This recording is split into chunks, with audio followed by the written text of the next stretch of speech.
ఇవాళ మనం French fries చేసుకుందామండి. ముందుగా అయితే ఈ విధంగా షేప్స్ వచ్చేలా కట్ చేసుకొని వాటర్ అనేది బాగా బాయిల్ అయ్యాక ఫ్రెంచ్ ఫ్రైస్ అందులో వేసుకొని 50% మనం కుక్ చేసుకోవాలండి. ఓవర్ కుక్ చేసుకోవద్దు.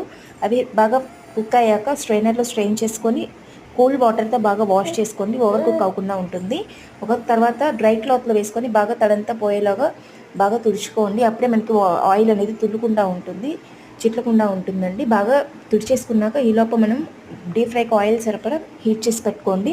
ఆయిల్ హీట్ అయ్యేసరికి కార్న్ఫ్లవర్ని ఈలోపు ఫ్రెంచ్ ఫ్రైస్కి పట్టించండి బాగా. అప్పుడే మనకి క్రిస్పీ అండ్ టేస్టీగా వస్తాయండి. కార్న్ఫ్లవర్ పట్టించాక ఆయిల్ హీట్ అయ్యాక ఫ్రైస్ని అంతా ఫ్రై చేసుకోండి. లో టు మీడియం ఫ్లేమ్లో మనం అడ్జస్ట్ చేసుకుంటూ ఫ్రై చేసుకోండి. అప్పుడే మనకి క్రిస్పీ అండ్ టేస్టీగా సాఫ్ట్గా వస్తుంది. లోపల మాత్రం బాగా ఫ్రై చేసుకున్నాక క్వాంటిటీని బట్టి స్టెప్ బై స్టెప్ ఫ్రై చేసుకోండి. అంతా అయిపోయాక కారం, సాల్ట్, జీరా పౌడర్, గరం మసాలా వేసుకొని బాగా మిక్స్ చేసుకొని టొమాటో సాస్తో సర్వ్ చేసుకోండి. Super tasty.